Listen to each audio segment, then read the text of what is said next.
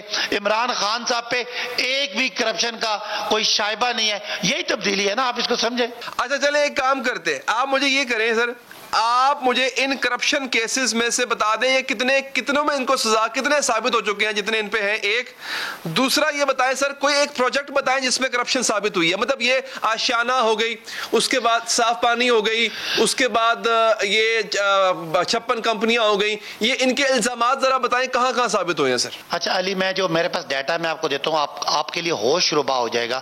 10 سال شہباز شریف کی حکومت رہی پنجاب میں, 10 سال میں پنجاب اینٹی کرپشن نے صرف 2.5 ارب وصول کیے چوروں اور کرپٹ لوگوں سے, جبکہ عثمان بزدار نے 3 سالوں میں 2.5 ارب کی بجائے 450 ارب وصول کیا. یہی آپ کو تبدیلی نظر آ رہی ہے کہ 20 گنا زیادہ پیسے وصول کیے, پتہ نہیں 20 گنا یا 200 گنا ہے. اس کے بعد جو آپ کا نیب تھا, پچھلے 16 سالوں میں نیب نے 280 ارب ریکور کیا, جبکہ ان 3 سالوں میں وہ 500 ارب تک پہنچ گیا. تو یہی تبدیلی ہے. اور آپ کو انڈیویجول کیسز ہیں, ان میں ضمانتیں بھی ملتی ہیں, ان میں یہ بات درست, لیکن میرے سوال کا جواب مجھے باسی صاحب نہیں ملا. میں دوہرا دیتا ہوں کہ جو میں نے چند ایک پروجیکٹس آپ کو گنوائے ہیں, اور مزید بے تحاشا ہوں گے جن میں آشیانہ, یہ صاف پانی, یہ اور بھی 56 کمپنیاں, یہ آپ کی اورنج ٹرین, ان میں شہباز شریف یا نواز شریف ان پر کک بیک کا کسی میں الزام ہے، ثابت ہونا تو دور کی بات ہے، آپ مجھے بتائیں ان میں سے کسی پہ اس پہ الزام ہے کہ ان میں سے انہوں نے پیسے کھائے؟ دیکھیں علی، یہ سادی بات نہیں ہے، کک بیکس کا کوئی ثبوت نہیں ہوتا. ایک پبلک آفس ہولڈر ہے، اگر اس کے اثاثے اس کی آمدنی سے زیادہ نظر آ جاتے ہیں، اس کے اکاؤنٹ میں اربوں روپے کی منی لانڈرنگ اور ٹیٹیاں آ رہی ہوتی ہیں، جو شہباز شریف صاحب کے نوکروں کے اکاؤنٹ میں 26,000 ملین کی ٹیٹیز ہوئی ہیں، تو آپ کا کیا سمجھتے ہیں کہ یہ اتنے خوش قسمت ہیں کہ ان کو باہر سے لوگ پیسے بھیجتے ہیں اور کوئی حساب کتاب نہیں ہے؟ یہ تو ظاہر ہے، آپ کو پتا ہے دنیا کے مشہور ترین کرپٹ لوگ تھے، تو یہ تھوڑی رسیدیں لیں گے آپ ایک دم ان پہ الزام لگائے. اثاثے asset accumulation, asset beyond means, وہ ایک زبردست پروف ہوتا ہے کسی پبلک آفس ہولڈر کی کرپشن کا. تو یہ تو انٹرنیشنل گینگسٹر سے ان کی کہانیاں انٹرنیشنل اخباروں کی ہیڈ لائن بنتی تھی. تو اب آج دیکھیں نا، میاں نواز شریف جس گھر میں رہ رہے ہیں لنڈن میں، جس فلیٹ میں، ان کے پاس اس کے بنانے کا کوئی ثبوت نہیں ہے. تو میرا الزام ہے کہ یہ چوری کے پیسے کا بنا ہے، یہ کک بیک کے پیسے کا بنا ہے. یہ موٹر وے لاہور اسلام آباد موٹر وے کی کمیشن تھی جو ان کو ملی تھی. اب آپ مجھے بتا دیں انہوں نے کیا ثبوت دیا ہے؟ ایک قطری خط انہوں نے کیا ثبوت دیا اس منی ٹریل کا کہ میرے بچے تھے 18 سال کے، ان کے پاس اتنے اربوں روپے آ سکتے ہیں؟ تو یہ چکے عام آپ کے میرے لیول کی بات نہیں ہے، یہ انٹرنیشنل لیول کے کرپٹ لوگ ہیں. بہت بہت شکریہ، بہت بہت شکریہ بھائی صاحب، جو وقت ختم ہو گیا، بہت شکریہ آپ کے قیمتی وقت کا.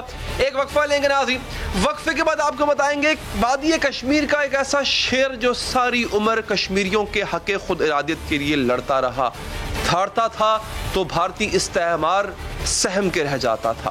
بات کرتے ہیں سید علی گیلانی کی شہادت پر اس وقفے کے بعد.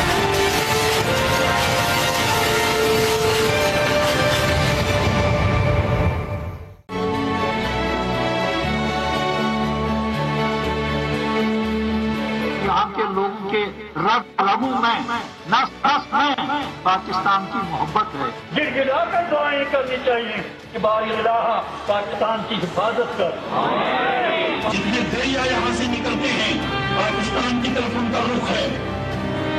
یہاں جب ہوائیں چلتی ہیں وہ راولپنڈی سے آتی ہیں. اسلام کی محبت سے ہم پاکستانی ہیں، پاکستان ہمارا.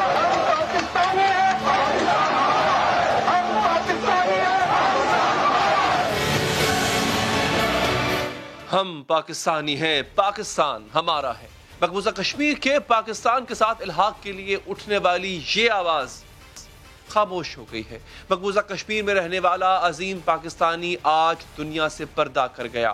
وہ سراپا عزم تھا، سراپا استقامت تھا، آخری سانس تک پاکستان کا نام لیتا رہا اور جرت سے لیتا رہا. بھارتی قابض فوجوں کی بندوقوں کے سائے میں پاکستان کا نام لینا کوئی عام بات نہیں ہے. نظر بندی صحیح، نظر بندی کے دوران پاکستان کا نام لیتا رہا. وہ زندہ تھا تو دشمن کی آنکھوں میں آنکھیں ڈال کر دیکھتا تھا. جب وفات پائی تو بھی ڈر بن کر دشمن کے دل میں بیٹھا رہا. دشمن اس کے جنازے سے بھی خوف زدہ ہو گیا، اس کے جسد خاکی سے بھی ڈر گیا. وادی میں کرفیو نافذ کر دیا، موبائل فون انٹرنیٹ بند کر دیے، گھر کے اطراف تمام سڑکیں سیل کر دی اور پھر تدفین سے پہلے میت بھی چھین لے گئے. اس مقام کو بھی خفیہ رکھا جہاں آزادی کے اس مجاہد کو دفنایا گیا. زندگی بھر پاکستان کا نام لینے والے سید علی گیلانی کی میت بھی پاکستانی پرچم میں لپٹی تھی.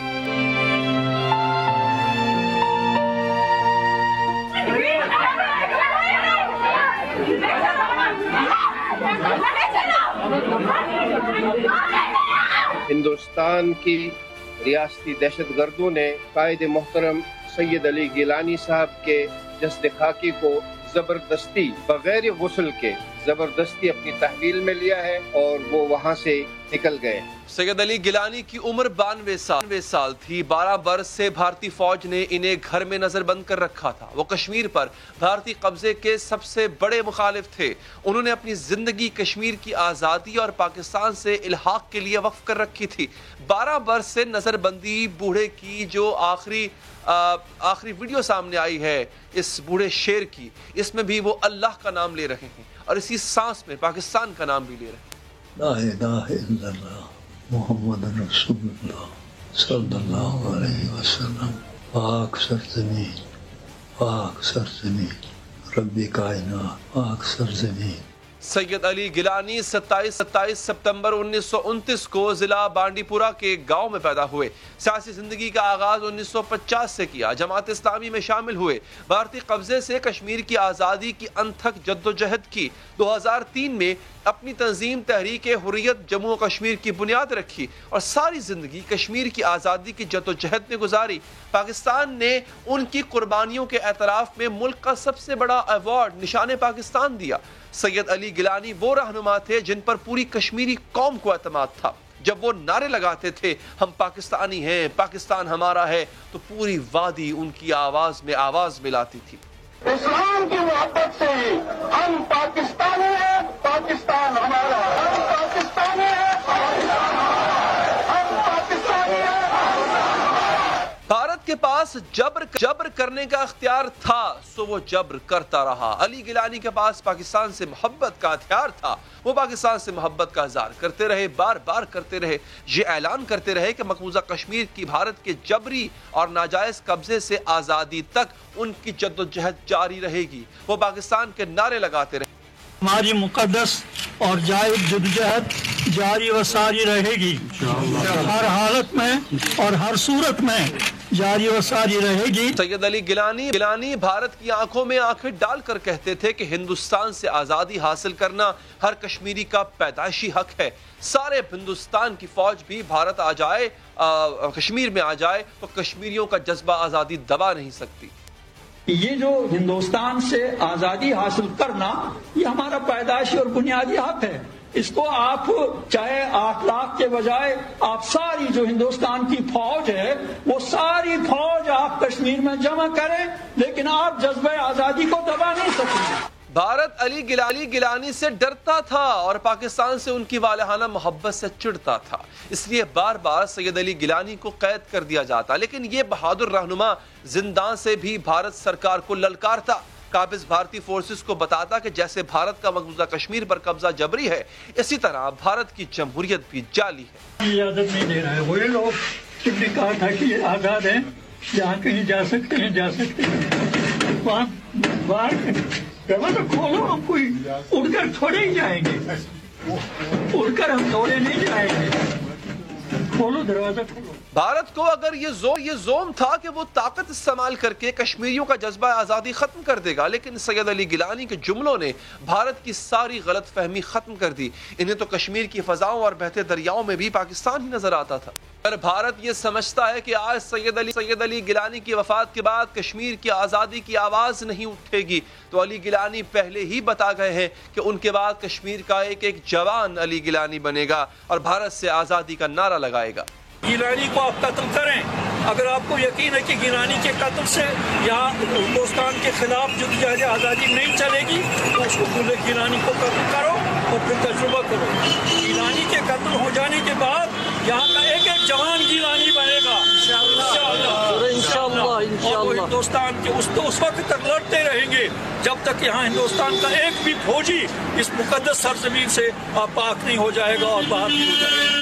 ساری زندگی پاکستان کا نام لینے والے علی گیلانی نے آخری سانس لیتے ہوئے بھی پاکستان کا نام لیا ہوگا، اکھڑتی سانسوں کے ساتھ اس بات کا انتظار کیا ہوگا کہ پاکستان کشمیر کی آزادی کے لیے کوئی عملی قدم اٹھائے، لیکن ہم 1 منٹ کی خاموشی اختیار کرتے رہ گئے، ترانے گاتے رہ گئے، تقریریں کرتے رہ گئے۔ جب بھارت نے 5 اگست 2019 کو جبری طور پر مقبوضہ کشمیر کی خصوصی حیثیت ختم کی، اس وقت سید علی گیلانی نے ٹویٹ کیا تھا کہ بھارت انسانی تاریخ کا بڑا نسل کش آپریشن شروع کرنے جا رہا ہے، اگر مسلمان ممالک خاموش رہے تو ہم مارے جائیں گے، تو اللہ کے سامنے جواب آپ کو دینا پڑے گا۔ آج سید علی گیلانی کی وفات پر پاکستان میں پرچم سرنگوں ہے، سرکاری سطح پر سوگ منایا جا رہا ہے۔ علی گیلانی کو سلام، پاکستان سے محبت سے اس جذبے کو سلام جو کمزور اور ناتوان جسم میں تا دم مرگ زندہ رہا۔ ہم پاکستانی ہیں، پاکستان ہمارا ہے کے نعرے کو سلام۔ بات کریں گے حریت رہنما ملک صاحب کی اہلیہ مشال ملک صاحبہ سے۔ مشال صاحبہ شکریہ آپ کا۔ مشال صاحبہ بہت بڑا نقصان ہوا ہے، لیکن مجھے یہ بتائیے گا کہ کیا سید علی گیلانی صاحب کے چلے جانے سے اس کاز کو بھی نقصان ہوگا؟ اس کے ساتھ ساتھ ایک اور بڑا مسئلہ جو خبریں سننے کو مل رہی تھی وہاں پہ کہ حالات وادی کے دوبارہ سے بگڑ گئے ہیں. اس حوالے سے آپ کا رابطہ سید علی گیلانی کی فیملی سے بھی ہوگا, ذرا آپ کچھ بتا سکتی ہیں اس وقت وادی کے حالات کیا ہیں, ان کے گھر کے حالات کیا ہیں؟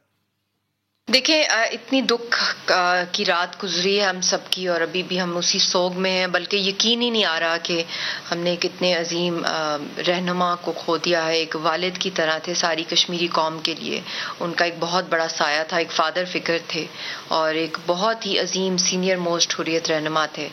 اور ان کا ہم سے بچھڑ جانا اس طریقے سے, اور وہ بھی قید و بند میں تھے, ان کے آخری سانس بھی ہندوستان کی ہاؤس اریسٹ میں گزرے, اور انہوں نے ساری عمر پرنسپلز پہ گزاری, اور جو ان کا اختتام ہوا جس پینفل طریقے سے, دیکھیں ان کو کھو دینا بھی کتنا بڑا سانحہ ہے, اتنا بڑا نقصان ہے, جو اگلی کتنی نسلیں جو ہیں ہماری سفر کریں گی. ہم لوگ یہ صدیوں میں ایسے لیڈرشپ پیدا ہوتی ہے, تو یہ ایسی خلا پیدا ہو گئی ہے جس کو کوئی پر نہیں کر سکتا, اور پھر اس کے اوپر اس تکلیف, اس درد, اس غم, اس سانحہ کو سہنے کے دوران ہی ان کی جو ڈیڈ باڈی کو جس بے رحمی سے ہندوستان کی سرکار نے جو اس کو کارڈن آف کر دیا, ان کے گھر کو, اور اتنے ٹرکس باہر ڈال دیے, اور پھر اس کے ساتھ ساتھ جو ان کی ڈیڈ باڈی کو کھینچا, اور جس طریقے سے چھینا ان کے پیاروں سے, فیملی ممبر سے, اور ان کو زبردستی ان کو کسی نامعلوم جگہ پہ زبردستی صبح سویرے دفنا دیا, اور وہ فیونرل کی جو پوری جو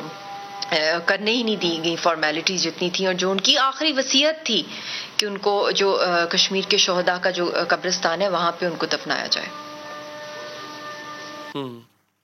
واقعی زیادتی, اس میں کوئی شک نہیں ہے. مشال صاحبہ, یہ اس وقت جو ہے یہ ایک خلا ہے جو واقعی پر نہیں ہو سکتا. سید علی گیلانی کے چلے جانے سے کشمیر موومنٹ کو کیا فرق پڑے گا؟ مجھے پتہ ہے جذبے آپ کے, باقی کشمیریوں کے ابھی بھی جو ہے وہ بڑے جوان ہیں, لیکن ایک بوڑھا شیر تھا جو پتہ نہیں کب سے لڑ رہا تھا, اور نہ جانے کتنا اور لڑنے کی نیت تھی ان کی. اللہ تعالیٰ ان کو غریق رحمت کرے. نقصان کیا ہوگا اس موومنٹ کو ان کے چلے جانے سے؟